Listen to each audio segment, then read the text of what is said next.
बात करते हैं, झील में पानी बरसता है हमारे देश में, खेत पानी को तरसता है हमारे देश में, जिंदगी का हाल खस्ता है हमारे देश में, दूध महंगा खून सस्ता है हमारे देश में। आप अमीरों के कर्जे माफ कर रहे हैं, उद्योगपतियों के कर्जे माफ कर रहे हैं, और यहाँ स्थिति ये हो गई है कि जो मिडिल क्लास, उसकी जो रोजमर्रा की जरूरत की चीजें हैं उस तक पर आपने जीएसटी लगा रखी है। आप फिल्में टैक्स फ्री करते हैं लेकिन स्टूडेंट्स के प्रतियोगी परीक्षाओं के फॉर्म की फीस नहीं माफ कर सकते। आपको बाकी जगहों पर टैक्स लेना है, हर जगह टैक्स लेना है। मिडिल क्लास से आपका कोई रिश्ता नहीं। मिडिल क्लास तो आपसे कह रहा है कि मोहब्बत भाईचारे के दीवाने दिन ही लौटा दो, वो सस्ती दाल सब्जी के सुहाने दिन ही लौटा दो। ये अच्छे दिन तो अंबानी अडानी को मुबारक हो, हमें ऐसा करो साहब पुराने दिन ही लौटा दो। प्रधानमंत्री जी जो सबको पक्का मकान देने वाला वायदा किए थे, उसका क्या हुआ? वो एक बार इनके एक नेता एक गांव में गए और उन्होंने गांव में कहा कि गांव वालों आओ, मैं तुम्हारी समस्याएं समाप्त करना चाहता हूँ। गांव वाले इकट्ठा हो गए।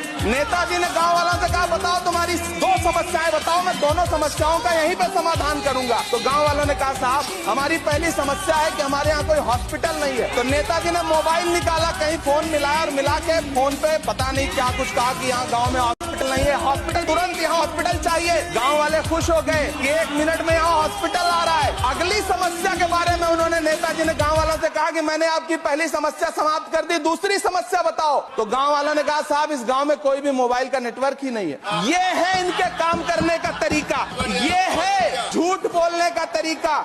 अरे ये फिल्में टैक्स फ्री करने वाले लोग कफन तक पर जीएसटी लगा रहे हैं। और की बात करते हैं, झील में पानी बरसता है हमारे देश में, खेत पानी को तरसता है हमारे देश